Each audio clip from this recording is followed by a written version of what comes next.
tarde hoje. Mais uma vez, eu agradeço muitíssimo a presença da minha querida amiga e agora doutora. Quando ela fez a apresentação inicial, ela estava doutoranda. E agora doutora, quem eu pude participar da banca, a minha primeira banca de doutorado, inclusive, foi a banca da Josi, e que com muita generosidade aceitou o convite em cima da hora, porque era prevista uma outra participação hoje, e aí a Josi pôde estar com a gente. Eu falei, Josi, estou precisando de alguém, o pessoal tem pedido a beça que você volte para falar um pouquinho mais de cor. Você pode? Ela topou na hora, só que a agenda dela estava complicada para ser na segunda e a minha também estava apertada. Ainda bem que Josi não pôde fazer na segunda, porque se eu tivesse marcado com vocês ontem, eu teria ficado enrolado, porque minha previsão era chegar em Aparecida ontem por volta de 6, 8 horas, e eu acabei chegando só quase às 10. Deixa eu só ver aqui. Eu estou tendo algum problema que o Meet está me apresentando com relação a alguma atualização automática. Eu vou iniciar mesmo assim a gravação. Se você tiver algum problema aí, eu peço para vocês me darem notícias. Mas é isso. Então, Josi, muito obrigado pela sua disponibilidade, por você estar conosco mais uma vez. Seja muito bem-vinda. A casa é sua, a turma é sua. E tem um monte de gente que ficou triste que não pôde participar online, mas que vai estar gravado daqui a pouquinho no YouTube. O pessoal vai poder assistir lá no YouTube esse nosso bate-papo sobre cor na noite de hoje. Seja bem-vinda, a sala é sua.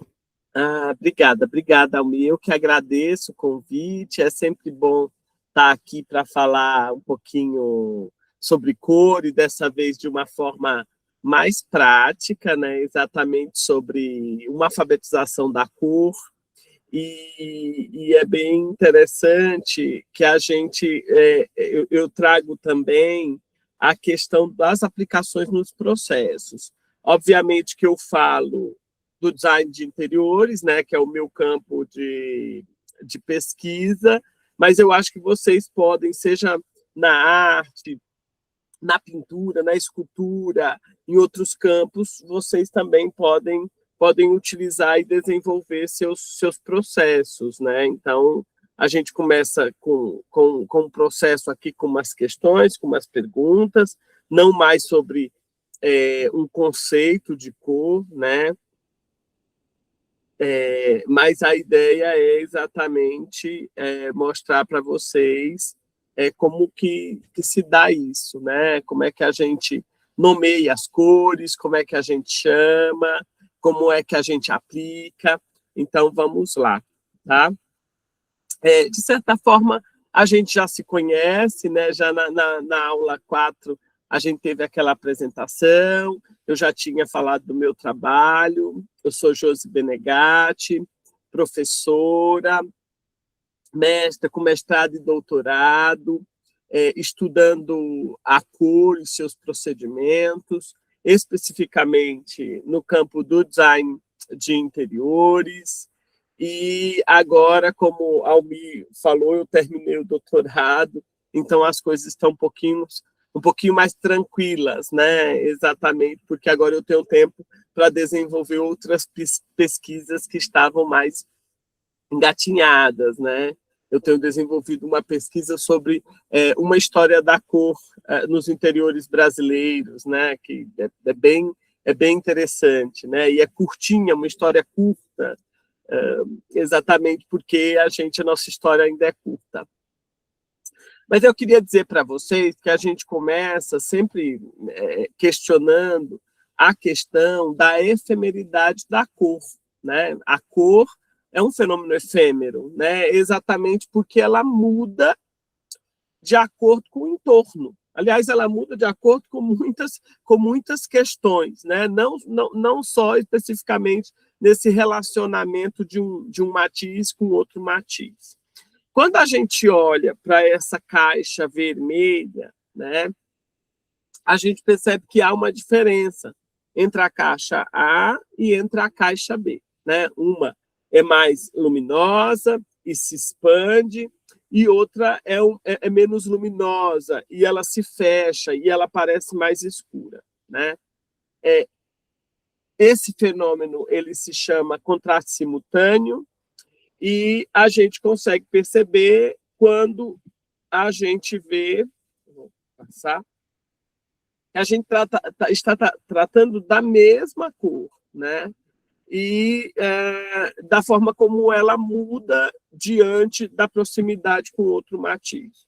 O amarelo é a mesma cor, eu, inclusive, penso que no amarelo esse fenômeno fica bem mais claro, exatamente porque sobre o preto essa cor cria uma vibração, né? Ela chama mais atenção, e não parece que é parente da cor ao lado, que parece que recebeu uma camada delicada de cinza por cima dela. Então, ela rebaixa a sua saturação e a sua capacidade de chamar a atenção.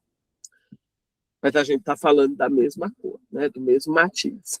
E, por último, a gente tem o azul, que essa cor azul, ela, ora, parece mais escurecida, ora, ela parece um pouco mais luminosa, né? E é bem interessante que a gente, às vezes, não percebe esse fenômeno, né? E a gente dá o nome de constância cromática, né? A constância é esse fenômeno, esse fato da gente não conseguir perceber essas diferenças nas cores, exatamente porque, às vezes, a gente não foi alfabetizada, às vezes a gente não aprendeu a olhar dessa forma. Então, eu começo a minha alfabetização dizendo para vocês que a cor ela tem 3 atributos, né? E que esses atributos eles são importantes que a gente conheça, que a gente consiga trabalhar com esses atributos, aplicando nos nossos processos, seja ele qual for, e aí eu vou apresentar para vocês esses atributos de modo que vocês consigam perceber a diferença.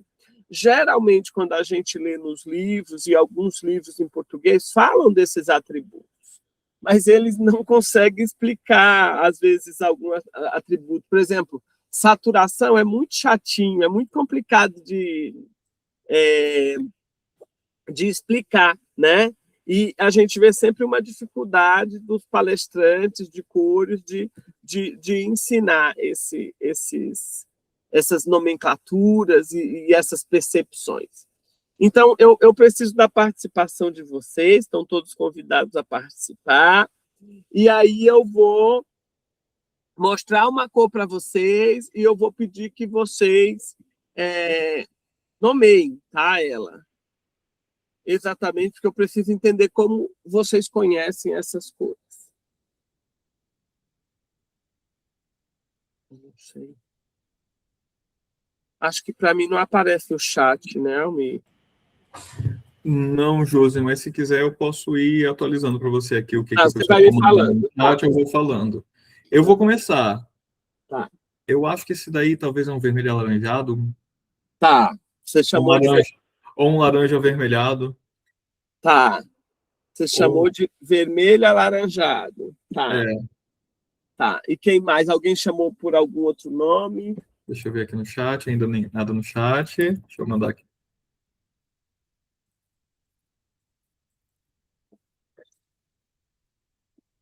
Quem mais, meu povo? Sandra, tá tentando liberar o áudio aí. Pode falar também. Cíntia, que é da arte também. Gustavo. O bom que hoje só tem artista aqui, ó. No... Uhum. Eu acho que o pessoal tá quieto. Sandra, eu não tô conseguindo te ouvir, tá? Se estiver falando. Sim, Cíntia. Vermelho sangue. Vermelho? Sangue. Vivo.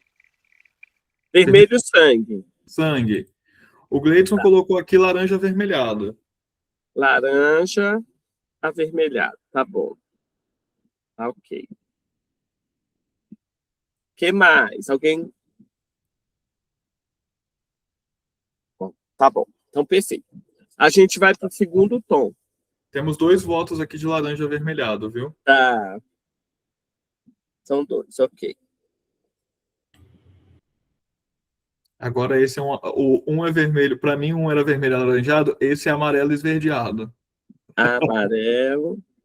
Esverdeado. O Gleidson concordou comigo. 2 pontos para amarelo esverdeado. Quem Tá. mais? Uhum. Quem mais tem outra opinião? Amarelo, limão. Amarelo? Limão. Limão. Limão. Gustavo também amarelo limão. Tá empatado 2-2. Ah, Sandra acaba de desempatar. Amarelo limão, 3 pontos. Dou-lhe uma, quem mais? tá. E apareceu uma outra cor.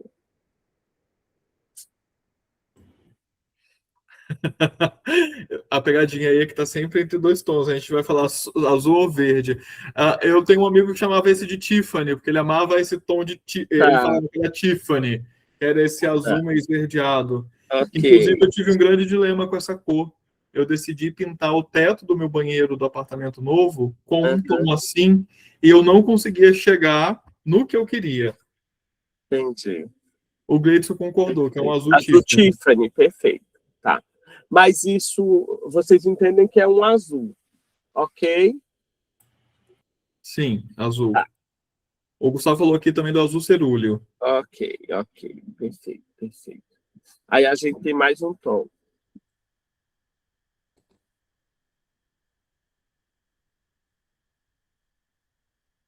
E agora?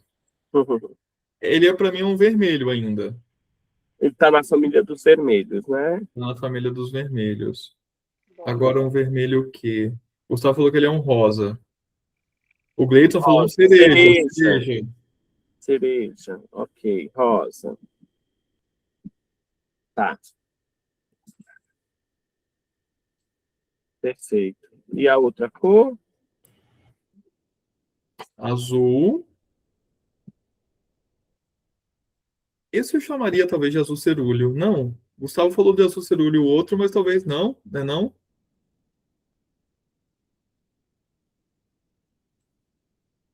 Algum outro nome que deram aí?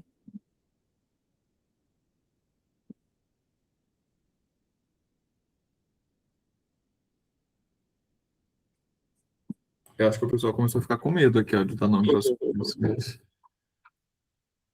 Ok. Vou aproveitar e fazer um convite. Para quem está assistindo essa gravação, pode deixar nos comentários esse vídeo quais os nomes de cores que vocês dariam. Mas deixem o comentário agora. Não faz o comentário depois que a Josi já der as respostas certas, não, hein? Bom, então tá. Essa cor, vocês acham que ela é quente ou que ela é fria?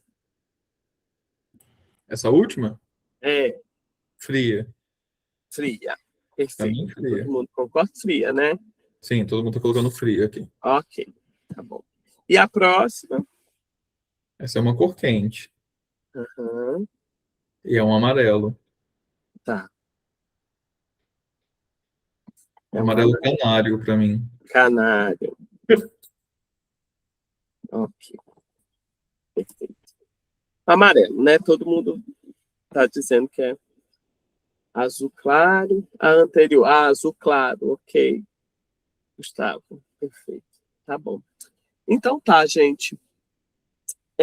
Na verdade, eu sempre gosto de perguntar essas nomenclaturas, né? Porque, no final, isso tem uma relação com a forma como a gente compreende a cor e como a gente organiza na nossa cabeça as cores. É importante que eu diga que eu vou usar o disco de Johann Zittan, que é talvez o disco mais didático que a gente tem, exatamente porque ele apresenta 12 matizes, e são 12 matizes que eu consigo nomear, tá?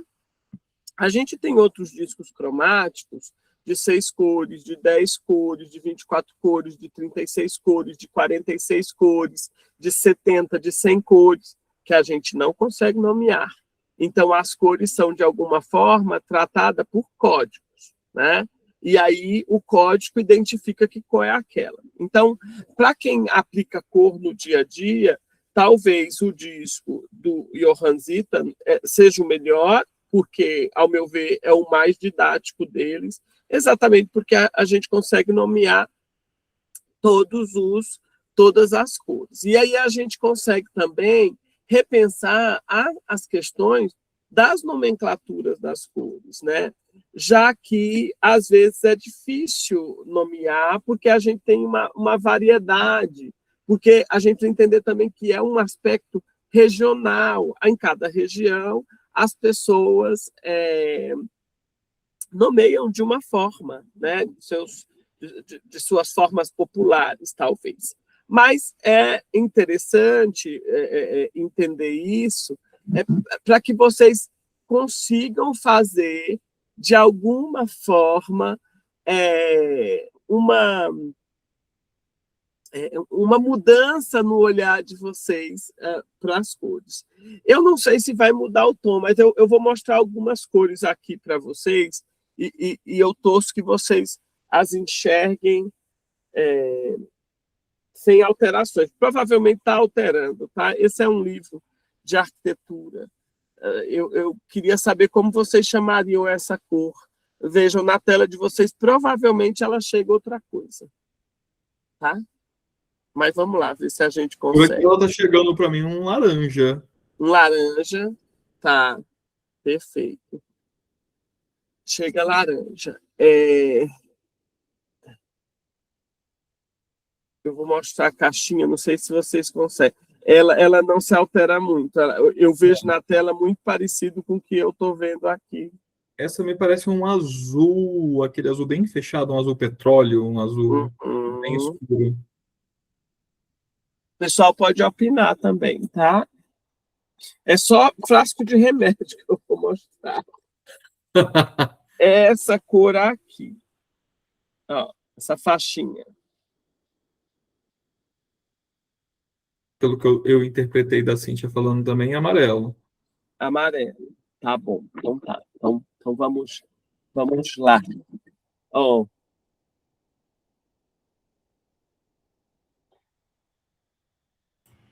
E parece que também é amarelo. Tá. Mas um amarelo um pouco menos saturado do que aquele amarelo da caixinha. Perfeito. Então vamos lá, né? Vamos começar essa alfabetização. O disco de Johann Sitten, ele é baseado em 3 cores. 3 cores primárias, tá? Há uma problemática que as primárias pigmento, elas são cores diferente das primárias cor-luz, né? Então, há quem diga que as cores primárias são vermelho, amarelo e azul. E eu queria dizer que não é, que o vermelho ele não é uma cor primária. Quando a gente fala de cor pigmento, e é o que a gente trabalha mais, a gente tem como cor primária o magenta, tá? Então, a gente tem amarelo, magenta e ciano, ok? Quando eu misturo o amarelo com o magenta, eu tenho o laranja, que é fácil de identificar. A diferença de um laranja para um amarelo é muito clara, né? Quando eu misturo, na verdade, o magenta com mais o ciano, a gente vai ter o roxo, né?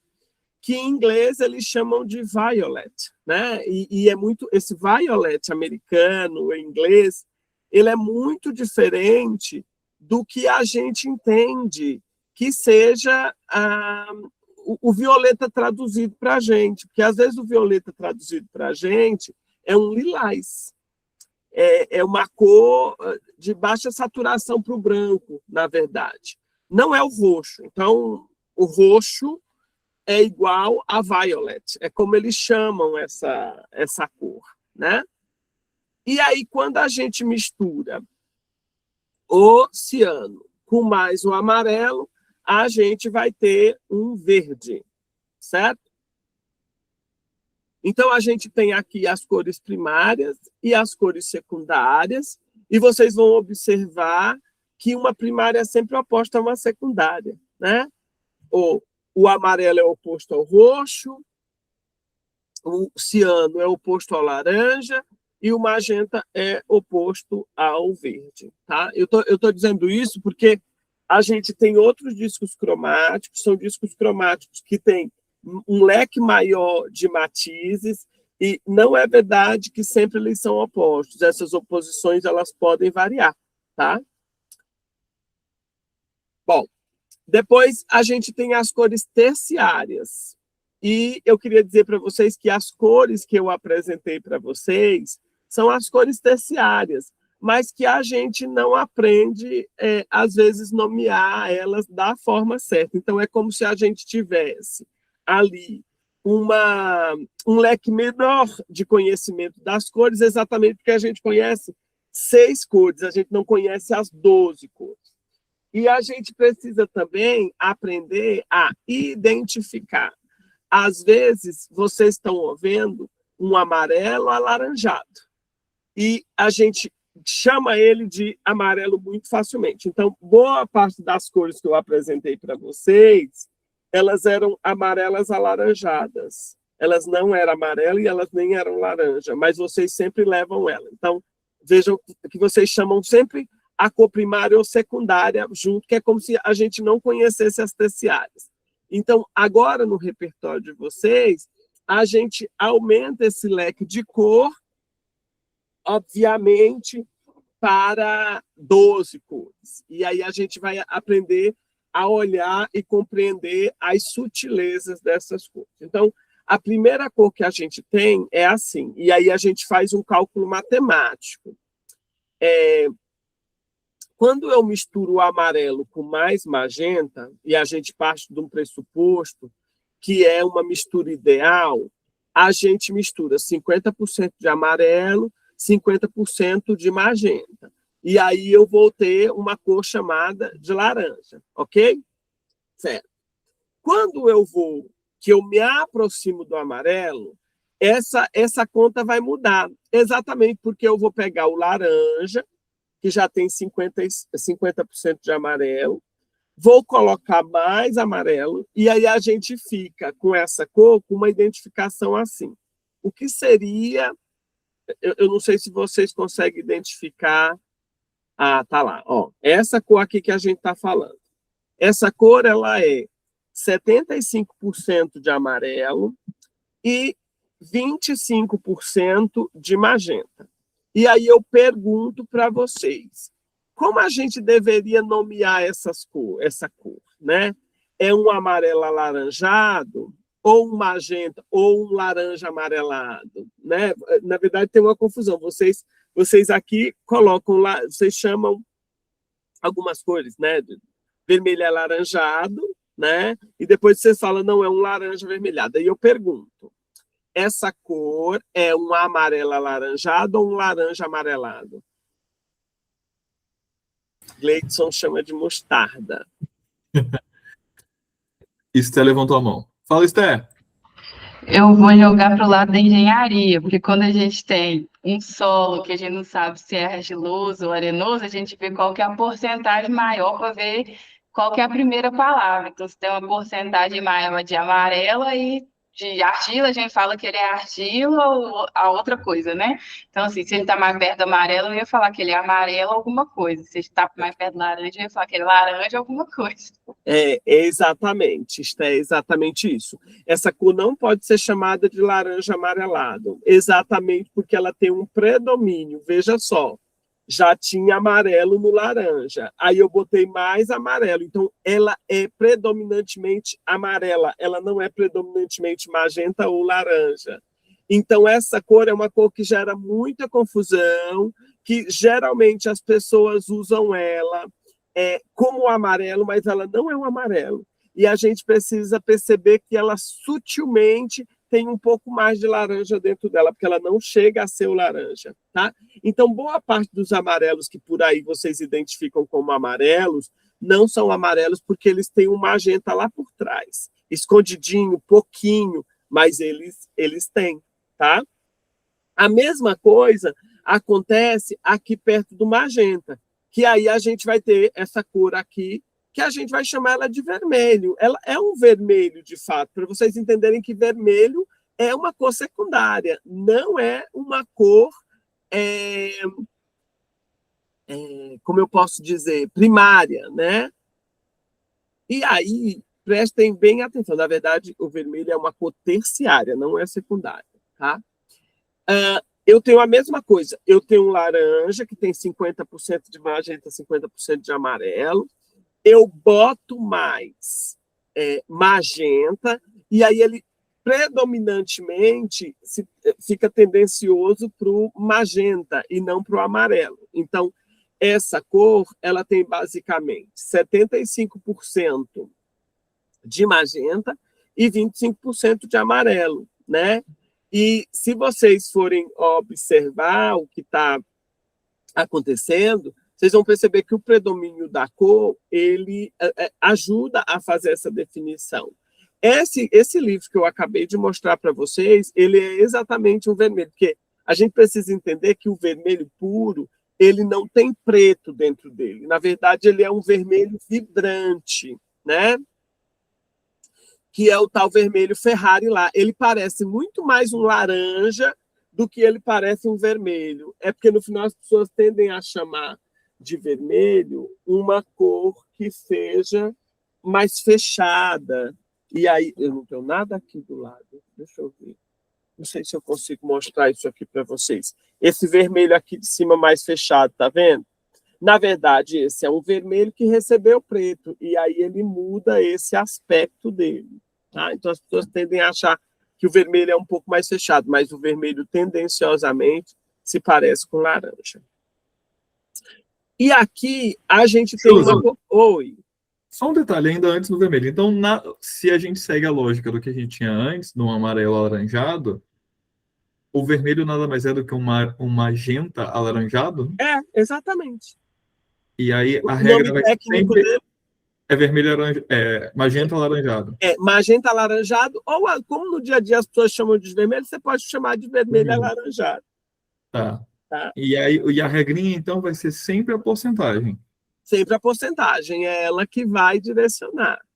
Quem diria, Esther, que na aula de cor a engenharia ia predominar aqui, ó, e a lógica para o solo ia ser a mesma para a cor, viu? Tá vendo? Tá bem? Josi, vale um comentário. Quando eu mandei a divulgação ontem, a Esther logo falou assim: Meu Deus, faço nem ideia do que seja só pelo título, ou alguma coisa assim. Uhum.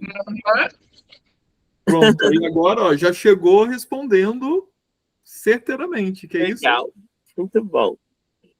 E aí a gente tem uma cor aqui, que, vejam, essa cor é vizinha do magenta. Então, de alguma forma, ela tem um predomínio do magenta, né? A gente consegue ver. Mas ela também tem um pouco de azul. Então, essa cor, tecnicamente, eu chamaria de magenta arroxeado, tá? Ela tem 75% de magenta e ela tem 25% de azul. Então, ela tem azul ali dentro, né? E só para que vocês entendam, essa cor especificamente, que inclusive eu estou vendo agora a tela da Esther, exatamente colorida da mesma cor da cor que eu estou falando, né? E ela é o tal do púrpura, que inclusive tem um filme chamado A Cor Púrpura. Essa é a cor púrpura, que tecnicamente ela é chamada de magenta arroxeado, tá? E a gente chega no roxo, né? Que de alguma forma tem 50% de magenta, 50% de ciano. E aí depois a gente vai para esse tom de azul que é bem especial. Eu queria que vocês entendessem que esse tom de azul especificamente, ele é a cor da caneta Bic. Sabe o bocalzinho da caneta Bic? É exatamente essa cor, tá? Porque às vezes ela vai mudar na tela, tá, gente? Mas é exatamente essa cor. Bom, essa cor tem, agora, 75% de ciano e ela tem só 25% de magenta. Então, tecnicamente, como a gente chamaria essa cor?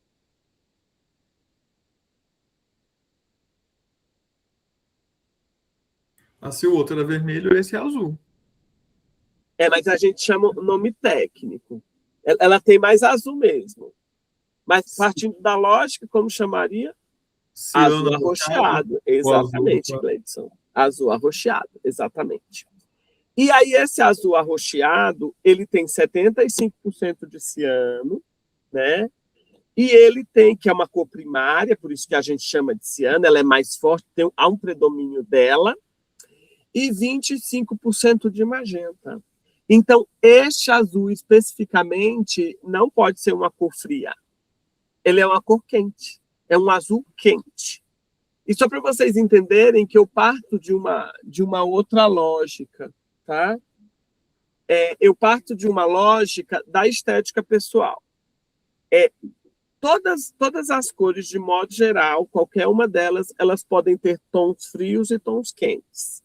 O que a gente conhece na arte é que todas as cores que são derivadas de amarelo, laranja e magenta são quentes. E todas as cores derivadas dos azuis e dos verdes são frias, mas nem sempre, tá? É importante que a gente entenda. Às vezes tem tons que são tão fechados que eles estão muito próximos dos azuis, mas eles são frios, eles não são quentes. Então, é uma abertura de entendimento do que seria cor quente e cor fria. Ela não é só simplesmente porque é parente do vermelho, amarelo e do magenta, mas pelas características pessoais, que ela se rebaixa, tá? Quando a gente coloca próximo. Então, cores quentes tendem a chamar a atenção, e elas estão sempre um plano à frente. Cores frias tendem a dar um passo para trás, tá? Então, tem tons de vermelho, quando eles recebem muito preto, que eles deixam de ser quentes, e aí eles perdem essa característica, então eles estão dando um passo para trás, tá? E eu vou mostrar isso aplicado em alguma regrinha, né, do estudo da cor. Tudo bem até aqui? Alguma dúvida? Esse azul ser quente bugou minha vida total aqui. É um azul quente. Mas espera, porque o magenta é quente. O magenta é quente. O magenta é uma cor quente, tá? Ele tem amarelo lá dentro. O fato desse azul ter 25% de vermelho, magenta vai fazer ele ficar quente? Vai. E tem uma forma de perceber. Quando você achar uma canetinha Bic aí, coloque ela perto de um azul que seja frio. E aí você percebe, na hora que ela vibra assim, ó, porque você enxerga o vermelho acontecer. Mas é uma coisa que a gente precisa treinar o olho. Então, se eu tenho um azul frio e um azul quente, na hora esse azul vibra. Ó, tá vendo isso aqui? Talvez a minha luz mude muito, mas ele é um azul quente, tá? Às vezes a gente não percebe, mas quando a gente bota um azul frio perto dele, não sei se vocês percebem, ele é tendenciosamente vermelho. Quando a gente coloca, deixa eu ver isso aqui. Ó, esse dava. Vocês percebem que tem um vermelho aqui dentro? Conseguiram perceber? Pode ser que a minha tela não ajude, tá? Esse azul, tá fazendo ok, entendi. Esse azul é completamente frio. Ele não tem nada aqui, tá? De vermelho. Ele é parente mais do ciano. Mas esse aqui, quando eu boto perto, você percebe que aqui dentro tem um arroxeado, tem um vermelho aqui dentro. Então é isso que acontece. Essa cor não tem como ser fria nessa regra simplória da teoria das cores, porque ela termina sendo perceptivamente uma cor quente, não uma cor fria, tá? Então, estrategicamente, na pintura ou numa almofada, eu posso fazer as almofadas vibrarem porque elas são azul quente, não azul frio. Entende? Os jeans geralmente são azul frios. Jeans não são azul quente. Então, se eu boto lá um detalhe de um cintinho que tem um tom aí de bique, né? Vocês vão ver ele vibrar. Ele chama mais atenção, ele vai estar um plano sempre à frente. Tá? Aí a gente tem o ciano e aqui a gente tem uma cor que é o turquesa, né? Que ele é 50% verde, 50% ciano, e há sempre uma confusão. Meu Deus, essa cor é um verde ou essa cor é um azul? Na verdade, é uma somatória de duas cores. Tá? Quando ele recebe mais azul, ou mais ciano, ele fica com 75% de ciano e 25% de amarelo. Então, no turquesa, tem amarelo na composição dele. Tá? Então, aqui nessa posição, teoricamente, eu deveria chamar de ciano esverdeado. É o nome técnico. Mas a gente está falando do turquesa. Tá? E é isso, Almir. É uma cor que você percebe, ela é muito mais calorosa, ela é muito mais quente, porque ela tem um amarelo lá dentro, do que a gente possa imaginar. Essas outras cores, o roxo é mais frio, um pouco mesmo, tá? E esse púrpura, apesar dele ter bastante magenta, eles são duas cores de transição, ó. Percebam, essa cor que eu vou já nomeá-la, e essa outra cor, elas são cores de transição. Com ela acontece um fenômeno diferente, que eu vou já contar para vocês. Depois a gente tem o verde é uma secundária, obviamente, e aí a gente chega nessa cor aqui que eu queria que vocês nomeassem ela, para ver se vocês perceberam toda essa questão de como a gente nomeia as cores.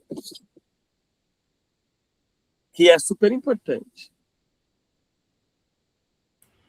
Eu tenho meu palpite, mas vou deixar o pessoal interagir aqui no chat ou no áudio, por favor. Mas seguindo a lógica, ela tem que ser o primeiro nome dela, Isso. o que ela tem a predominância na cor primária. O Gleidson já colocou aqui amarelo esverdeado, esse seria também o meu palpite. Isso, e colocou da forma correta, mas de modo... Vocês, na verdade, já têm o olho treinado. Todos vocês chamaram de amarelo esverdeado quando eu apresentei, tá? Mas há quem chama de verde-limão, né? Ou verde amarelado. Exatamente. As pessoas nomeiam ela de verde, quando ela não é um verde. Essa cor é um amarelo esverdeado. Exatamente porque ela tem ali 75% de amarelo e 25% de azul. Ela tem azul na composição dela, entende? Então, a gente tem que ter um pouquinho de cuidado na hora de nomear. Então, teoricamente, vocês acertaram já quando eu perguntei, quando disseram que ela era um amarelo esverdeado, tá? E aí, essas duas cores, que é o amarelo esverdeado, e o púrpura, que eu chamo, que na verdade é um magenta arroxeado, elas são duas cores de transição. Elas são exatamente onde o disco cromático faz a transição. Então, pasmem, tá? Quando eu coloco cores frias perto dela, ela tende a esquentar. Ela vibra. As duas vibram, tá? Quando eu coloco cores quentes perto, ela se transforma numa cor fria. Então, ela faz sempre um contraponto com quem você está colocando. É muito engraçado. Exatamente porque ela muda fazendo um contraponto, criando um contraste de temperatura, né? Então, vou explicar de novo. Esse amarelo esverdeado e o púrpura, se eles estão perto de uma cor que é quente, eles tendem a esfriar. Se eles estão perto de uma cor que é fria, eles tendem a esquentar. Então, eles naturalmente criam um fenômeno, que é um fenômeno de criar um destaque com qualquer coisa que vocês coloquem perto dele. Tá? Isso é bem interessante. E aí eu separei aqui algumas amostras para vocês verem, né, dessas cores, que no final, tudo isso é um matiz, tá? Josi, mas me conta direito o que é esse matiz, né? Então, vamos lá. O matiz, às vezes eu posso perguntar para vocês, eu apresento uma amostra de rosa, né? E aí vocês dizem assim, qual seria o matiz do rosa? Alguém sabe me dizer? Qual seria o matiz desse rosa?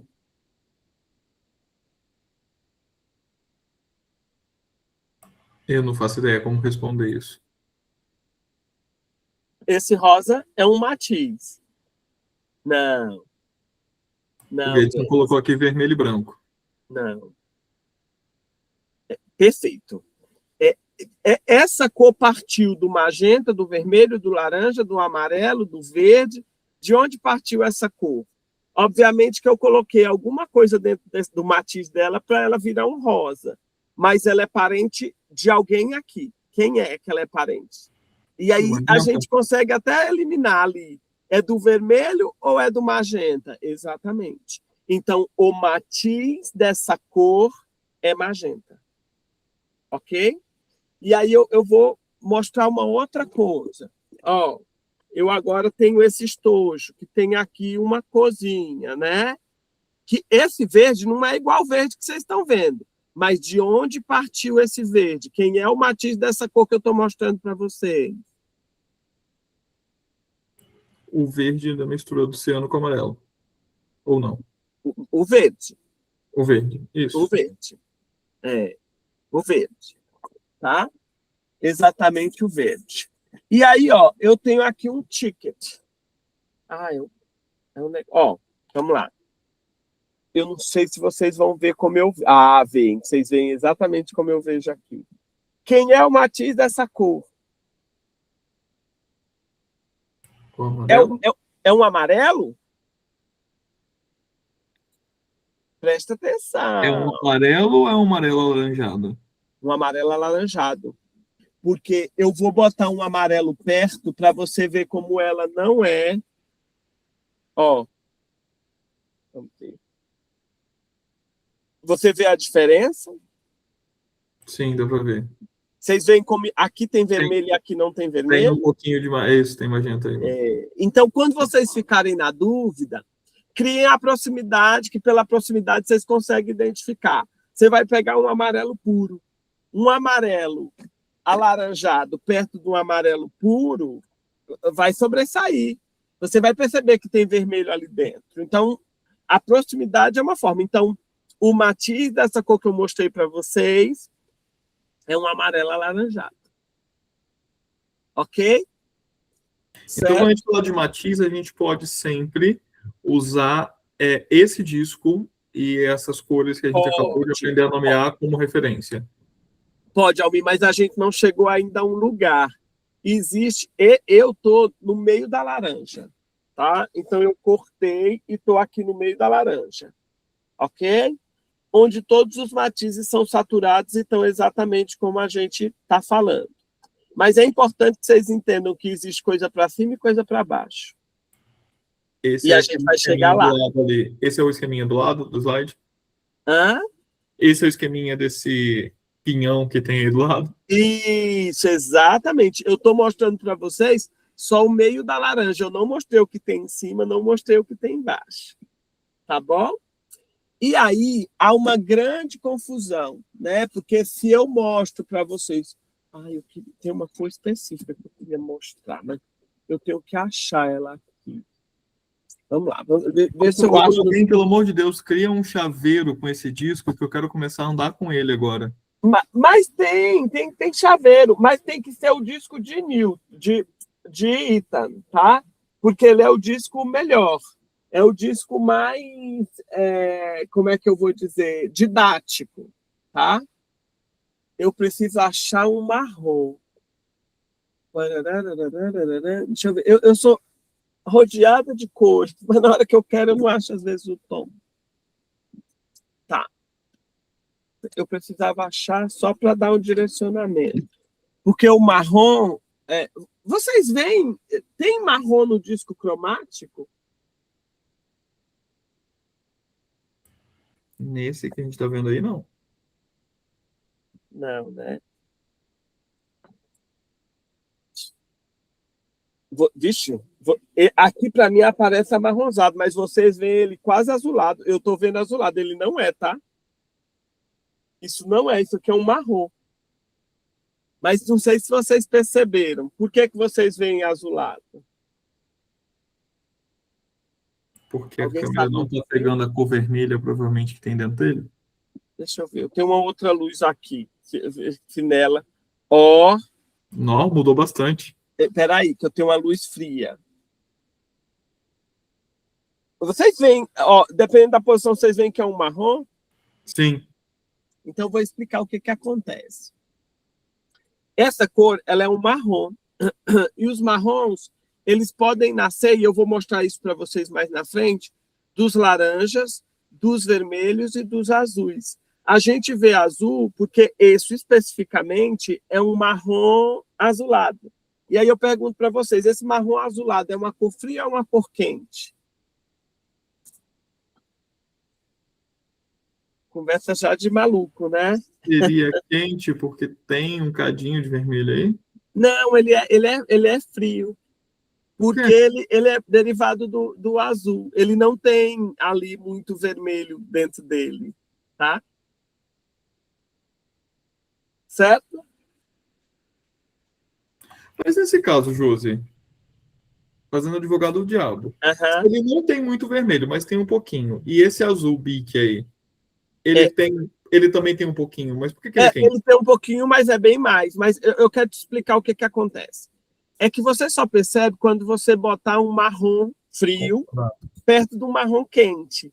E aí você vai perceber como os marrons quentes, que são derivados dos amarelos e dos laranjas, vibram mais, e o marrom frio vibra menos. Entendi. Tem marrom que faz uma combinação perfeita com os azuis. E tem outros marrons que não combinam com azul. Sempre eles vão se combinar quando eles são de bases frias, de bases azuladas. Entendi. Tá? A gente precisa entender também, Almi, que o verde e que o ciano são cores frias, sim, tá? É o tom de ciano arroxeado que não é. Porque quando a gente bota perto, ele muda. Então, assim, foi aquilo que eu mostrei para vocês. Quando eu pego um tom de bique e coloco perto de um azul, que é um azul frio, vocês veem o vermelho vibrar na hora. É dessa forma que a gente faz com qualquer outro tom. A gente bota perto para perceber. E há sempre uma questão muito engraçada sobre os marrons, que a gente, se eu perguntasse para vocês, qual é o matiz do marrom? Vocês iam dizer marrom, a cor marrom. Só que não, porque o marrom é um subtom. E aí o marrom, ele nem está no disco, porque ele nasce ali de uma mistura que se faz ou com laranja, ou com vermelho, ou com azul. Entende? A mesma coisa é o rosa. Rosa não está no disco cromático, ele está na verticalidade. Ele está num plano vertical em outro lugar. Tá? E eu acho que eu já falei isso para vocês, não sei. Algumas cores têm dignidade. Tá? Então, quando eu olho, por exemplo, para um rosa, vocês já logo falaram, é um vermelho ou é um magenta que recebeu branco. Então, às vezes, essa cor não perde a dignidade. O marrom, os marrons perdem muita dignidade, porque ele não diz direito quem é o parente dele. Você não consegue identificar, exatamente porque você não... A gente não faz esse exercício diariamente. Desgramado sem pai, sem mãe. É mais ou menos isso. Então, o marrom é uma cor sem dignidade, porque no final ela muda a aparência dela. Tá? Eu vou dar um exemplo para vocês. A gente compra um suco de uva, ok? E esse suco de uva, a gente coloca ali um pouquinho, coloca num copo transparente e bota um pouquinho de água. Vocês vão ver que ela clareia, mas ela não perde a dignidade. Ela sempre vai mostrar que ela é parente daquele suco. Agora, coloquem leite dentro do suco para vocês verem uma coisa que acontece. A cor do suco perde a dignidade automaticamente. Então, você não vai identificar que ela é parente dessa cor. Tá? Então, é sobre essa questão. Algumas cores vão perdendo a dignidade, porque elas vão perdendo essa proximidade de aparência do parente. Tá? Isso acontece com o preto o tempo todo. A gente pensa que todo preto, é igual, né? Mas não é, tá? Tem pretos azulados, pretos avermelhados, pretos amarelados. Da mesma forma, tem preto que é quente, preto que é frio, tá? E para você saber, você precisa criar proximidade. Se você não cria uma proximidade dessa cor, você não vai saber como ela age, tá? É bem interessante essas questões. Até aqui tudo bem? Ficou claro o que é o matiz, gente? Matiz é a origem da cor. Então, eu vou sempre fazer um exercício de pegar uma cor do meu caderno e dizer, meu Deus, de quem é a origem dessa cor, de onde ela saiu, né? E fazer o exercício de tentar identificar nessas 12 cores de quem ela é parente. É isso. O matiz é basicamente isso. E quanto mais evidente, mais dignidade teve a cor. Mais dignidade ela tem. É isso. Exatamente. Eu fiquei bem de boas das cores perderem a dignidade, porque eu perco geralmente com vinho. E aí o álcool faz perder a dignidade também. Então, tudo bem as cores perder com branco, com preto. Não tem problema, você não liga, né? Tá tudo certo. Tá bom. E aí depois a gente tem saturação, que é uma outra atributo, tá? Uma outra dimensão. E o que é saturação? Saturação é uma capacidade da cor de vibrar, tá? A cor sempre vai vibrar mais quando ela está mais próxima da origem dela, ou seja, quando ela está mais próxima ali do meio da laranja, tá? Exatamente porque eu posso fazer isso. Ó, se vocês observarem, eu tenho aqui um vermelho, e esse vermelho foi recebendo o branco, tá vendo? Olha como ele fica. Ele foi perdendo ali sua dignidade, de alguma forma, mas dá para perceber que essa cor tem algum parentesco.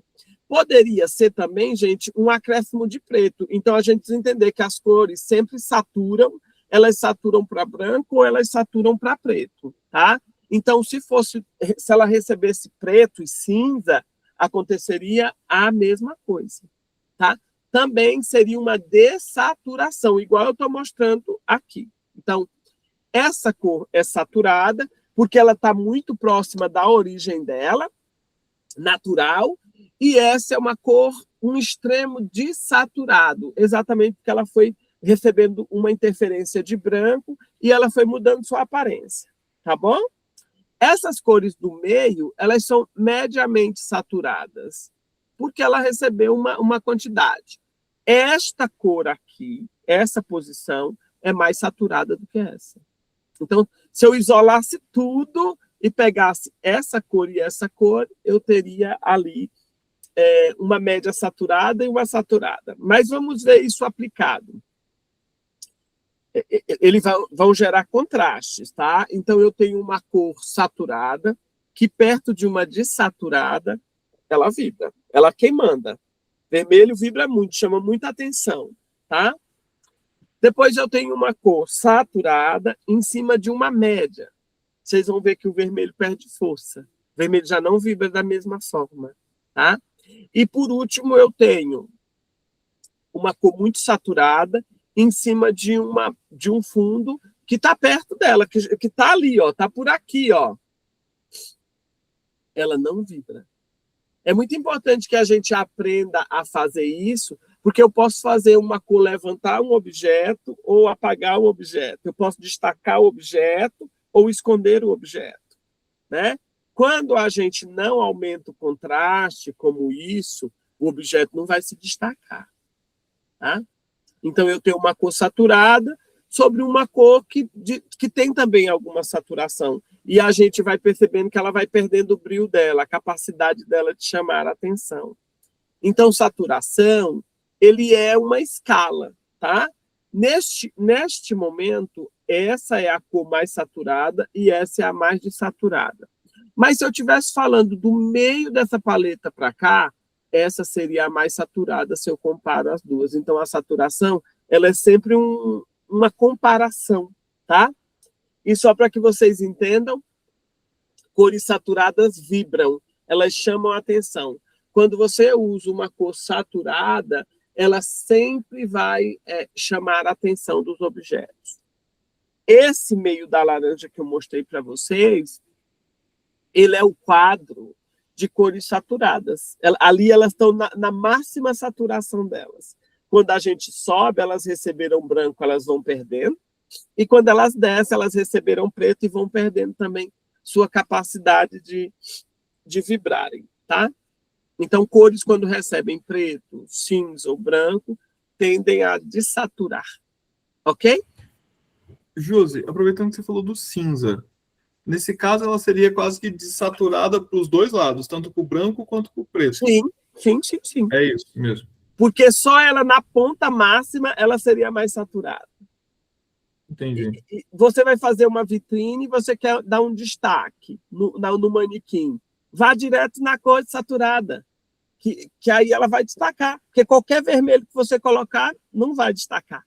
Tá, mas pensando em representação, quando você falou, por exemplo, da metade da laranja, botei a laranja no meio. No meio ela tá saturada, para cima tá com branco, para baixo tá com preto. Isso. Algum teórico já fez alguma coisa quando ela tá com cinza? É o que ela tá no miolo ali, juntando para os dois lados? Como que funciona? É isso mesmo. Isso mesmo. Ela está abaixo do meio quando ela recebeu cinza. Você vai já ver essa mistura quando eu te mostrar. Mais para dentro, como se fosse mais fundo. É porque no final ela é um triângulo, ela está nas pontas, e aí ela vai recebendo cinza e vai perdendo a dignidade. Entendi. Já mostro já no próximo slide. Mas eu queria que entendesse se vocês compreenderam a questão da saturação, que é a cor pura, é a cor que vibra. Perfeito. Ok. Então vamos lá. E a partir disso a gente vai... Vocês compreenderão melhor, porque agora a gente fala de luminosidade. Uma cor pode ser mais luminosa ou menos luminosa, tá? A gente diz que a cor é mais luminosa quando ela recebe branco. E a cor é menos luminosa quando ela recebe preto. Então, só para vocês entenderem, aqui é uma folha do sistema Mansell, tá? E só para que vocês entendam, esse aqui é a máxima saturação dessa cor. Ok? Quando ela recebe cinza, vejam o que ela vira. Que cor ela vira? Marrom. Um marrom. Eu não diria que o marrom é parente desse vermelho, mas eles são.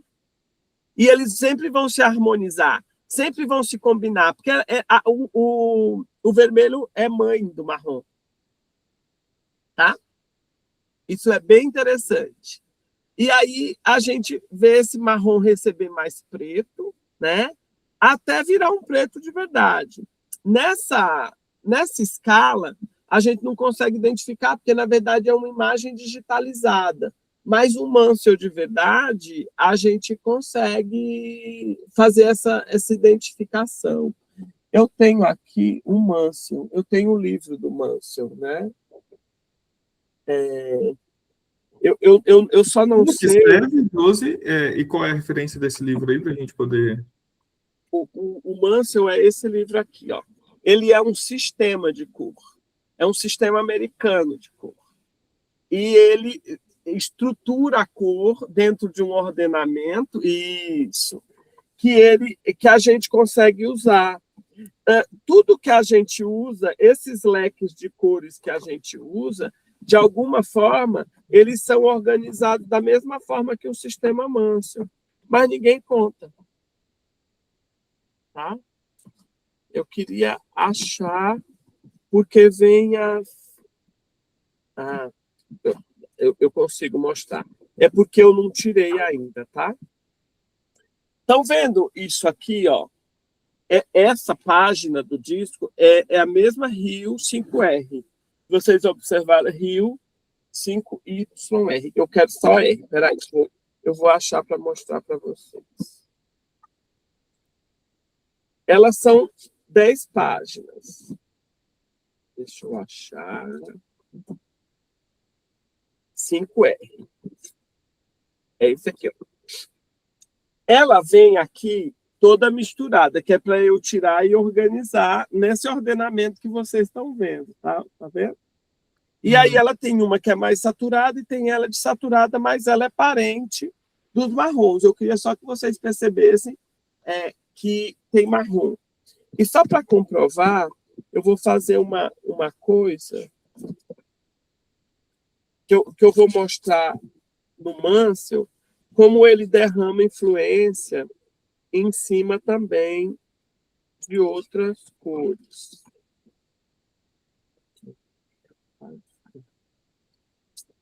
Aqui não vai ter os azuis tendendo para os marrons. Não tem. Mas tem ele tendendo aqui para um marrom mais acinzentado. Não sei se vocês percebem, deixa eu ver se eu acho.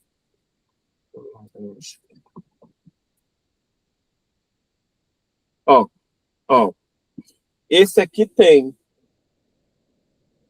Ele tem cores que são mais amarronzadas, só que vocês vão perceber que são marrons muito mais quentes do que os marrons formados no azul ou do vermelho, tá? Então, a gente termina formando tons de marrons diferentes. É importante começar. Eu vou mandar uma coisa para o Almir, para ele mandar de presente para vocês, que é o Mansell digitalizado. Ninguém tem muito isso, porque ninguém... Arrasou muito! Só para vocês entenderem, um sistema Mansell é mais de 40 mil reais. Tá? Quem usa sistema Mansell é a indústria. Um leque de cores da Souvenir, da Coral, da Sherwin Williams, ele é um Mansell, só que reduzido. Por isso que dizem que ele é um catálogo, que é como se eu selecionasse algumas cores e colocasse lá. Tá? Mas o que eu vou mandar para vocês é o completo. Então, vocês conseguem observar essas coisas que eu tô contando para vocês. Tá? Eu pesquisando rápido aqui na internet, eu não encontrei realmente barato, menos de R$2.000 um desses. Tipo... O livro é caro, o livro é bem caro, mas o sistema é mais caro ainda. Tá? E vamos entender aqui, ó, o tom puro, de saturado para o branco, de saturado para o preto e de saturado para os cinzas, né? Esse preto, gente, é só no olho. Se a gente olha no computador, cada tom parece com o outro, mas não é, na vida real não é. Eles têm diferença. Quando você aproxima, eles criam uma diferença, eles têm uma diferença. Tá? Um preto avermelhado é muito diferente de um preto azulado, ou seja, um preto que tem origem do azul. Então, há diferenças. Tá? Só na mão, só no olho, a gente consegue identificar, porque o olho é o melhor equipamento que a gente tem para fazer essas identificações. Ok?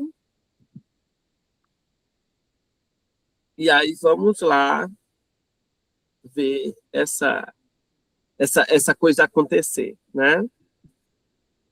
E aí depois eu trouxe alguns sistemas que vocês podem conhecer. A gente tem o sistema Wostrom, que é um sistema baseado em duplo cone. Então, só para a gente entender de verdade, ele não é baseado em 12 cores, ele é baseado em 24 cores.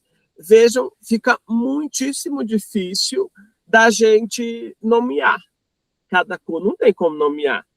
Então, a gente precisa desse 2B, 1B, 3P, 2P, 1P, 3R, a gente precisa desse código para entender de que cor a gente está falando. Tá? Esse é um dos primeiros sistemas, ele é um sistema de 1916. E aí ele é coloridinho, bonitinho, né? Vocês vão ver que nas pontas está a cor saturada, tá? E para dentro ele vai desaturando, tanto para cima quanto para baixo. E o que eu expliquei fica mais claro de compreender aqui, tá? E aí a gente tem um sistema Mansell que é baseado em 10 cores, em 10 matizes. Ele não tem 12, tá? E ele vai fazendo essas influências. E ele é uma árvore. Vou dizer por quê. Porque para o Mansell, ele diz que as cores têm intensidades diferentes. Então, nunca a intensidade de um vermelho será igual a uma intensidade de um azul. Então, você vai ver que ele faz um movimento, que um azul fica para trás, o vermelho passa ali na frente. Ele está dizendo que eu tenho intensidades de vermelho maiores do que a intensidade do azul. Tá? Por isso que é uma forma disforme, não é uniforme. E aí a gente vai chamar de árvore de Mansell. Tá? E aí depois a gente tem o disco, um leque de cores, né? Que um leque de cores nada mais é do que assim, eu fiz uma seleção de cores do sistema Mansell e coloquei aí. E olha só como vocês podem trabalhar que ninguém nunca explica. a gente tem cores em cima de saturadas por branco, cores de saturadas por preto. E eu pergunto para vocês, onde está a cor mais saturada dessa paletinha?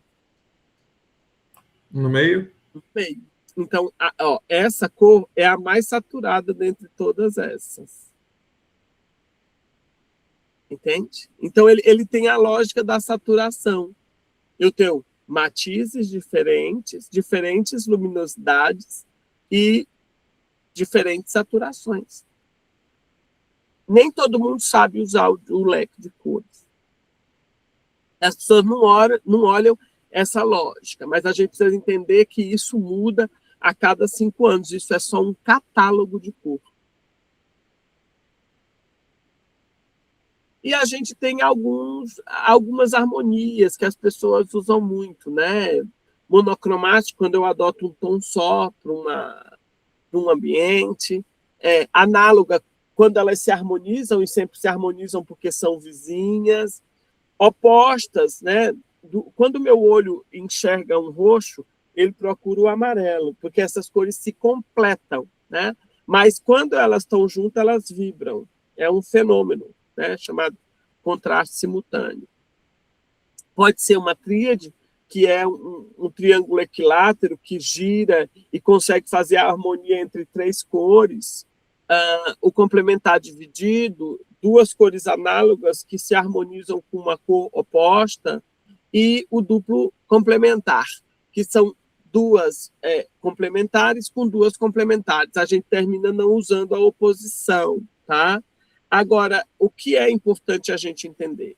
Quando as pessoas tendem a fazer essas harmonias, e ela aqui pega um amarelo alaranjado e um amarelo esverdeado, elas tendem a compor com essas cores, mas elas esquecem que tem toda uma gama de cor na vertical. Então, trabalhem a cor da vertical para harmonizar, que elas se encontrarão. Ok?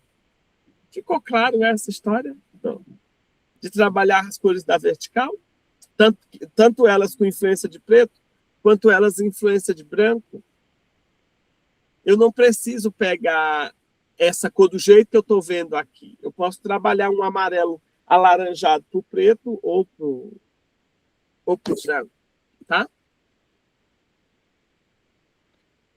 E aí, para a gente fazer projeto, a gente tem o livro do Monk, que é Cor, Ambiente e as Respostas Humanas. E eu queria apresentar para vocês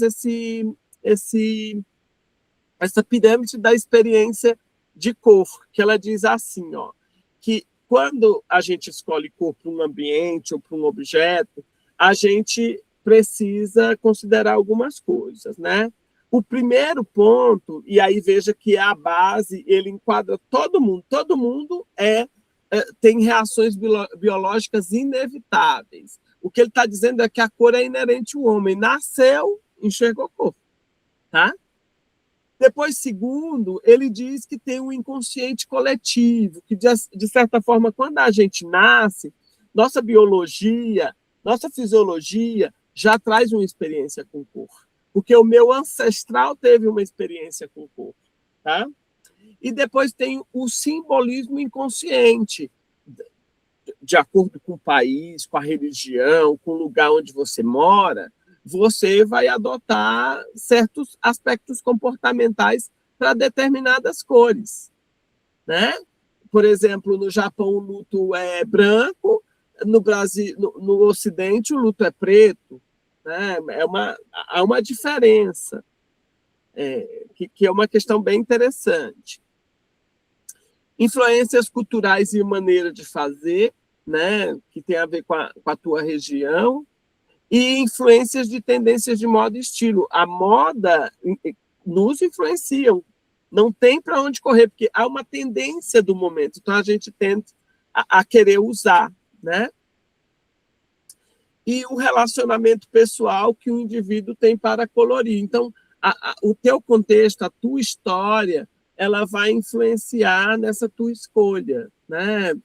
Hoje eu gosto do amarelo, mas amanhã eu vou gostar do azul. E isso as tuas interpretações sobre cores, elas vão mudando de pessoa para pessoa individualmente, tá? Como o Picasso lá, que foi mudando as suas fases, né?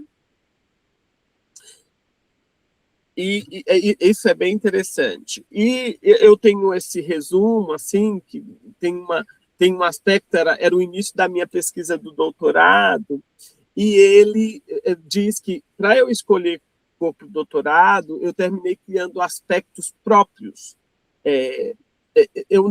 A gente tem uma visão muito fisicista da cor, né?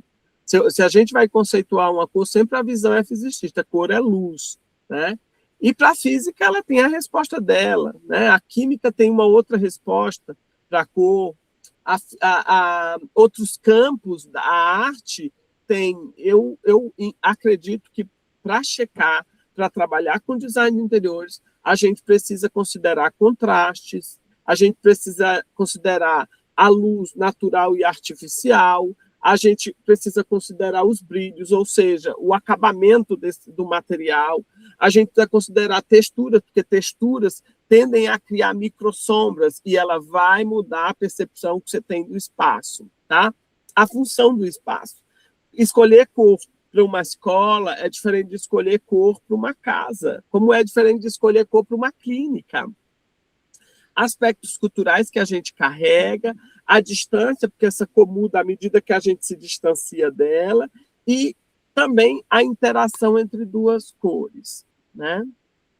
No final do meu doutorado, eu criei uma flor que ela tem 19 aspectos, mas eu queria só dizer para vocês que esse símbolo, esse resumo, ele é o início quando eu ainda estava discutindo que aspectos a gente analisava quando escolhia a cor para design de interiores. Mas pode ser aplicado em outros campos também. E aí eu trago um livro chamado Pesquisa Visual, que eu gosto muito desse livro, exatamente porque ele vai criar processos para me ajudar nas decisões que eu quero tomar com relação ao projeto, a partir de recorte de revista, a partir de atitude, de aspectos atitudinais que eu vou tomar para resolver o projeto antes de plasmar ele, né? Aí eu trago o briefing de um cliente já faz um certo tempo que eu desenvolvi. Esse cliente foi o melhor cliente do mundo para mim, porque no final, tudo que eu propus, ele abraçou e vocês vão ver algumas imagens do projeto. Isso foi antes de fazer o projeto, quando eu comecei a pensar. E quando eu comecei a pensar o projeto para a casa dele, para o apartamento, eu queria uma casa para um príncipe, porque ele era um príncipe, era uma pessoa tão legal que era quase um príncipe, assim, de tão educado que era. Então, vocês vão ver que tem elementos contemporâneos, mas tem elementos que têm um toque de clássico, né? E tem esse oratório, porque ele era budista, e no final o oratório tinha uma história, a casa girava em torno desse oratório dele, né? E vocês vão ver que tem pitadas de clássico no projeto. Aqui é um concept board, é quando eu digo como eu estou pensando já. Olha, já resolvi o layout e eu penso nessa poltrona, eu penso nessa mesa, eu queria esse puff, eu queria o teu lavatório dessa forma, e a gente vai mostrando para o cliente, para que o cliente tenha uma ideia de como eu enxergo, porque no final é um projeto, eu sou uma pessoa mais maximalista, mas eu fiz um projeto mais minimalista para esse cliente. E havia uma questão, um desafio, porque ele tinha medo de cor. E ele dizia, Josi, eu só quero uma casa bonita. Eu falei, calma, que eu vou te dar essa casa bonita, né? Ele no final fala para mim que a casa dele é a coisa mais linda, que ele é apaixonado pela casa. E no final ficou, mas ela não é tão colorida quanto as pessoas imaginam, né? Porque as pessoas entendem que usar cor é colocar um tom de cor em cada parede. No final, para mim, não é. Para mim, precisa ter uma unidade, precisa ter um respeito com os ambientes. Eu, geralmente, se eu adoto um piso para um lugar, eu entro com esse piso até onde eu possa entrar. Eu não mudo, tá? E, às vezes, tem coisas que eu falo, que às vezes fala assim, Josi, mas minha filha quer um quarto rosa. Não terá. No meu projeto não terá. Porque o rosa chegará, e ele chegará talvez num quadro, na roupa de cama, num abajur, mas na parede não, porque eu crio uma unidade do resto do apartamento com o quarto, tá? Então, a unidade me garante uma certa tranquilidade no espaço, um aspecto que fica muito interessante de trabalhar, tá? E isso é um sample board, que é uma prancha de amostras, onde eu estou dizendo quais os materiais que eu vou usar nesse apartamento. E aí eu modelo esse projeto, eu gero um 3D e eu deixo assim branquinho, só para eu começar a fazer uma brincadeira com o projeto, tá? Que eu começo a testar cores, e veja. Quando eu fiz isso, falaram assim, gente, mas essa casa não vai ficar escura? Eu falei, não vai ficar não. Faz do jeitinho que eu estou falando. Faz do jeitinho que eu estou falando. Só que as pessoas têm muito medo, porque é um tom muito fechado. A minha casa, não sei se vocês percebem aqui atrás, ela é um cinza. Mas ela é um cinza muito mais claro do que o cinza desse cliente, que era um cinza mais fechado. Mas era proposital e esse cinza subia no teto. Porque o pé direito era muito baixo, então eu tinha na parede no teto, e tinha esse tom de madeira mais aquecida, que era proposital para dar um aconchego dentro do espaço. As pessoas tendem a dizer, Jô, mas cinza é muito triste. Não é triste, não. Depende. Se vocês usarem cinzas com parentescos de cores quentes, amarelos e laranjas, vocês vão acertar. Mas um cinza que é derivado de azul é tristíssimo. Ele não dá. Ele vai gerar uma tristeza. Mas o segredo está em ver qual é a origem desse cinza e se ele deriva de cores quentes ou frias, tá? Eu recomendo sempre cinzas quentes, não cinzas frios. Esse é um estudo, só para vocês entenderem isso renderizado, né? Vocês vão ver que esse cinza que era grosseirão fica mais chique, a marcenaria é branca, tem um colorido nos objetos e a gente já vê um espaço muito mais feliz, né? Bem diferente, porque geralmente eu modelo 3D, eu vejo ele sem renderização e depois vejo com renderização e com a interferência da iluminação, porque quando a gente joga a iluminação e essa iluminação é quente, ela também vai interferir nesse processo. E aí tem outras fotos de outros ângulos, trabalhando as questões de iluminação, de uma iluminação mais quente, e aí mostrar para vocês que esse apartamento, ele saiu na revista Lume Arquitetura, tá? Essa é a planta, a gente tende a entrar aqui, tem um pequeno hall, a cozinha e uma área de serviço enorme. Depois a gente tem o living, que é uma sala de estar com uma sala de jantar. O corredor, que vai para o quarto do cliente. Lembra que tinha um painel? Eu faço o painel correr o corredor inteiro e entrar dentro do ambiente do cliente. Lembra que eu gosto dos elementos que deem unidade, né? E aí depois a gente tem o banheiro social, o quarto de hóspede, que é também o homework dele, e o closet, tá? Esse cliente é solteiro, né? Então era um apartamento para ele o tempo todo. E aí depois a gente tem o projeto, que é um projeto que vocês vão ver mais marcado, né? Mais escuro, mas que os panos brancos dão uma aliviada nesse processo. E o piso também toma o ambiente, né? E esse piso vai ajudar a caracterizar esses elementos, que esses elementos vão se repetir o tempo todo.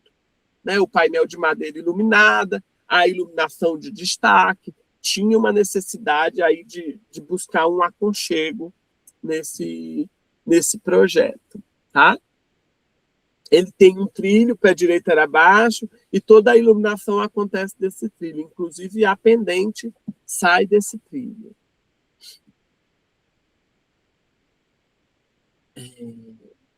Tem essa iluminação que é amareladinha e aconchegante.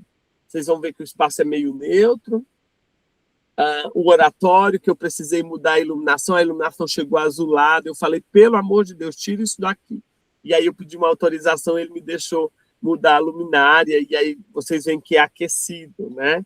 Esse abajur que a gente mandou fazer é assinado por um arquiteto super famoso, e aí a gente mandou fazer o abajur, esse tecido da Burberry, que faz contraponto com... Gente, eu tô chamando aqui, só um minutinho, tá? Tá bem, Josi, tranquilo. Recentemente eu fiquei mó feliz e a Cris, nossa mascotinha do escritório, terminou a faculdade de arquitetura, comentou alguma coisa assim, nossa, Almi, quem vê seus projetos não pensa que você é uma pessoa tão monocromática. Né? Porque, ok, eu uso muito preto e as pessoas costumam me zoar por isso, mas na vida eu sou mais monocromático mesmo. E eu achei curioso quando ela comentou isso, porque ela falou isso, falou assim, não, porque você usa bastante cor. E conversando com alguns colegas arquitetos, todos eles concordaram com a mesma coisa, tipo assim, não, mas você tem usado bastante nas cores, etc. E aí eu fiquei feliz e eu consigo ver muito da influência da Josi na minha vida com relação a essa questão de cor, apesar de ter começado a tentar experimentar cores nos projetos um pouco antes da nossa proximidade, mas toda essa convivência, até o repertório que ela vai me trazendo de projetos que eu vejo que ela faz e tudo mais, me ajuda muito a me sentir seguro em experimentar algumas coisas. Eu acredito sim que os espaços celebrativos precisam ser muito bem ordenados, principalmente na questão de cor.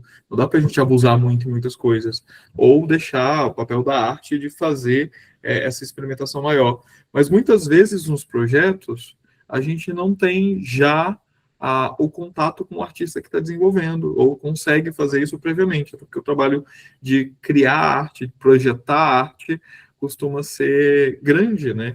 Então, eu acho interessante a gente poder fazer essas experimentações de projeto, e quanto mais referência a gente vai tendo, é muito legal. Uma coisa curiosa é que dificilmente eu consigo experimentações de testar cores em projetos de arquitetura sacra. E aí eu busco muito em outros estilos de arquitetura, outras tipologias de arquitetura, para poder ver o que vai dando certo ou não. Então, por exemplo, a gente vê essa casa aqui, lá no 3D, essa sala parecia super escura, porque o teto estava cinza. Em algumas fotos eu estava na dúvida se o teto estava cinza mesmo ou não, porque parece que tudo clareou, tudo encheu de vida, tudo ficou muito mais interessante, né? Eu acho isso bem, bem curioso. Para os artistas e arquitetos e engenheiro aqui presente, ok? Estamos caminhando bem. Vocês têm alguma dúvida que gostariam de já apresentar? Ponderação?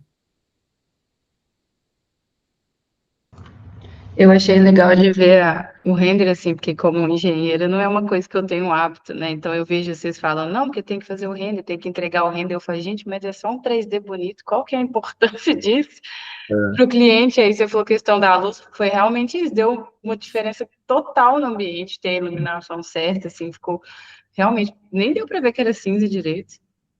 Muda muito. Recentemente eu estive conversando com uma colega, inclusive, que a gente está fazendo parceria para um projeto, e a gente teve esse grande dilema com relação a render, Esther. Ela tem por hábito fazer as renderizações já na apresentação inicial de projeto. Eu não faço isso. No nosso roteiro de projeto, eu sempre apresento o 3D, sem renderização, como a Josi mostrou aqui de início. E depois o renderizado, depois que é aprovado o 3D. Até porque todas as experimentações de iluminação, eu gosto de fazer depois que o espaço arquitetônico já está definido. Porque eu acho mais assertivo e seguro. Fora que eu acho isso também mais econômico. Gasta-se muito tempo fazendo renderização.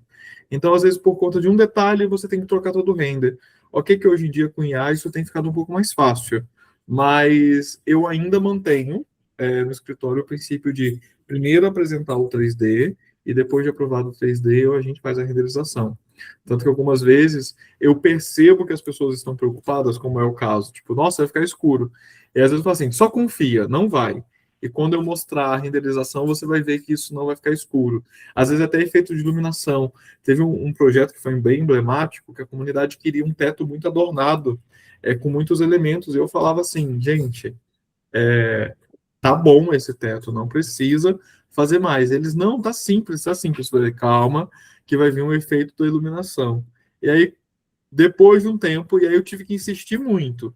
E tive que ser muito firme em falar, aguardem um pouquinho, a gente vai chegar nessa fase. E aí, quando eu mostrei o teto, eles falaram assim, nossa, realmente, ficou bom. Era assim que a gente queria. E não tinha mudado nada, era só a renderização. Então, sim, essa ideia de fazer o render ajuda bastante. Só que, é claro, cada um vai encontrar o seu caminho nos seus escritórios de como fazer isso. Hoje, no nosso escritório, eu opto em não mostrar o render na primeira fase de projeto. Eu mostro o 3D como um todo, e depois que está tudo aprovado, aí eu faço o render, já fazendo também todas as experimentações com relação à iluminação. Que eu aproveito o próprio render para poder testar isso.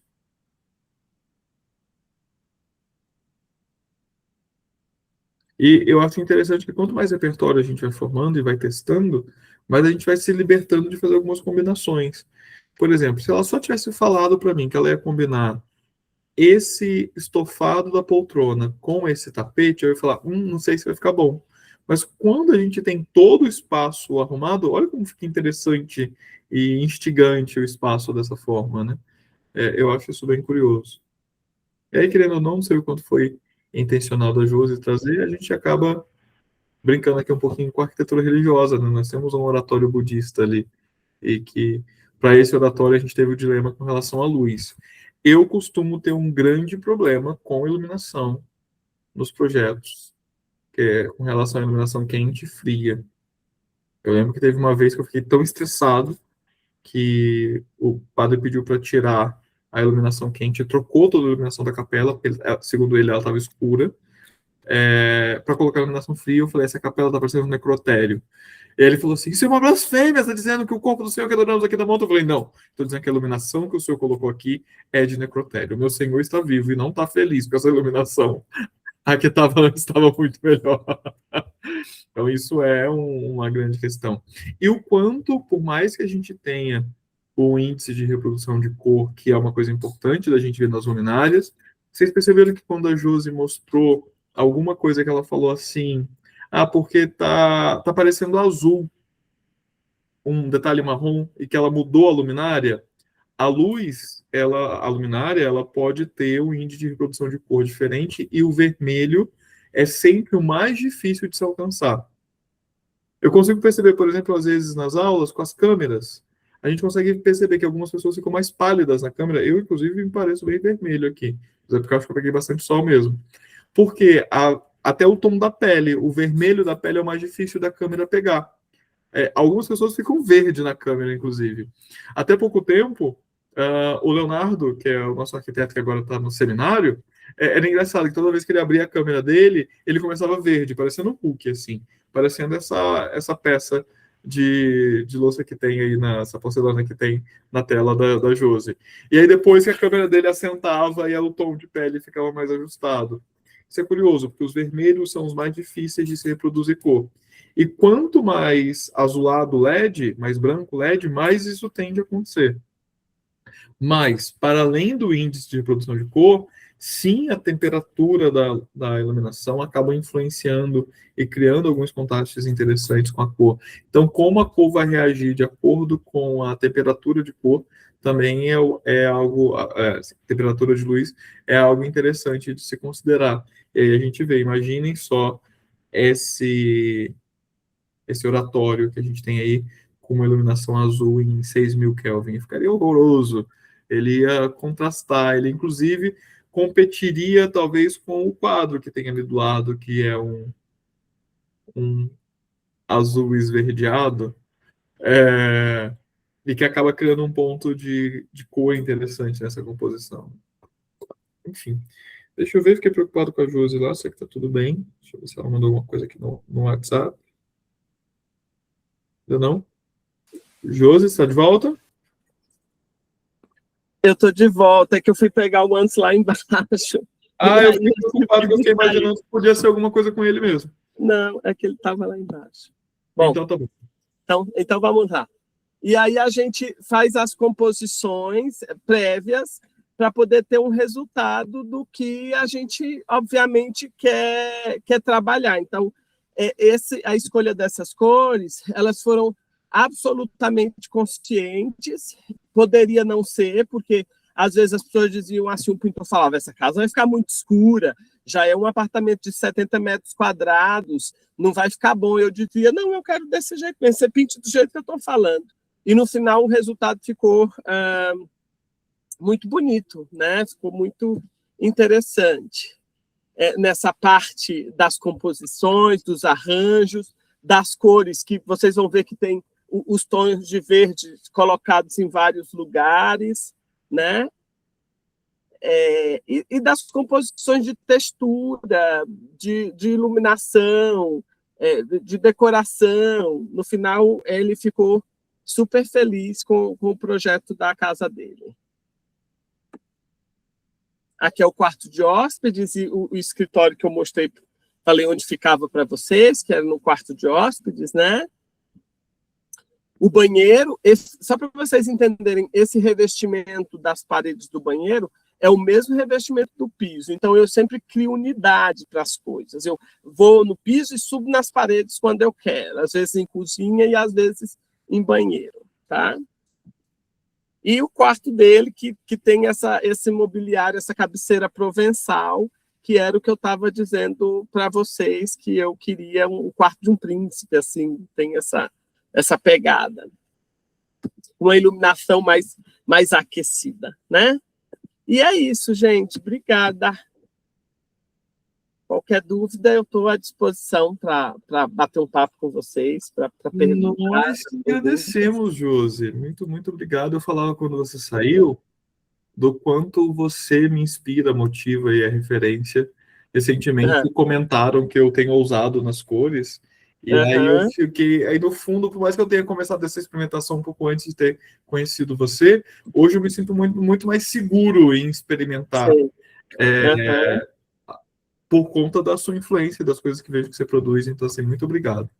Eu queria te pedir uma dica, talvez, prática mais. Eu conheço que tem algumas regrinhas de, talvez, tipo assim, porcentagens do quanto a gente pode investir em cor na hora de fazer uma paleta, etc. Você teria alguma sugestão para fazer com relação a isso? Por exemplo, quando a gente vê esse apartamento, a gente tem uma predominância de cor ali na parede, que você trabalhou com esse cinza mais aquecido, a madeira que cria uma textura interessante, mas você escolheu ali um ponto de cor. Então, no quadro tinha cor, nos elementos tinha cor. Como que você costuma fazer isso? Assim? Engraçado que quando eu fiz esse projeto, eu não tinha essa noção do que estava acontecendo ali, mas existe uma regrinha americana, chamada a regra do 60-30-10, né? Que aí 60% das superfícies, ela é a cor predominante. Então, esse cinza escuro, ele é a cor predominante.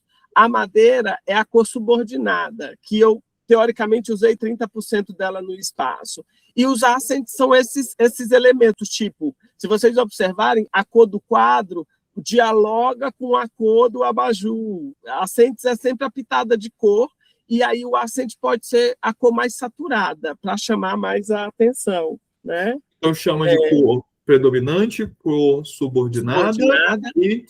accent. Accent, de acento focal. É como se fosse um destaque da cor. Um destaque, perfeito. Você dá um destaque, então, que ela pode gerar essa unidade, porque esse accent, por exemplo, se eu adoto um verde, tons de verdes vão pipocando no espaço. E aí esses são 10%, a cor subordinada, que nesse caso seria uma 30%, e a predominante do cinza. 60%. Perfeito, muito bom. Ok. Pessoal, alguma dúvida mais? Alguma coisa mais a compartilhar com a Josi? Porque agora eu vou precisar dar uma folga para minha amiga, né? Não vou poder continuar com suporte. Já explorei ela 2 vezes ao longo desses últimos meses. Então, vou dar uma folga para a Josi. Agora ela volta como pós-doutora. Quem sabe, né? Como num próximo diálogo nosso. Mas sou muito feliz, Josi. Como eu falei, eu comentava no início, né? A nossa é uma das mais assistidas do canal, o nosso Encontrão sobre Cor. Eu vi, muito legal. É um dos mais assistidos e, sem dúvidas, eu acho que é um dos que mais o pessoal comenta comigo. Do quanto agregou informação, do quanto foi interessante e tudo mais. Que bom, que bom. Então, de verdade, muito obrigado pela disponibilidade. A todo mundo que está assistindo essa gravação no canal, ponham as suas questões aqui, pode comentar aqui nos comentários do vídeo. Quem sabe a Josi vem responder vez ou outra, a gente troca mensagens. Vou ficar esperando, Josi, o PDF que você prometeu pra gente. Tá bom.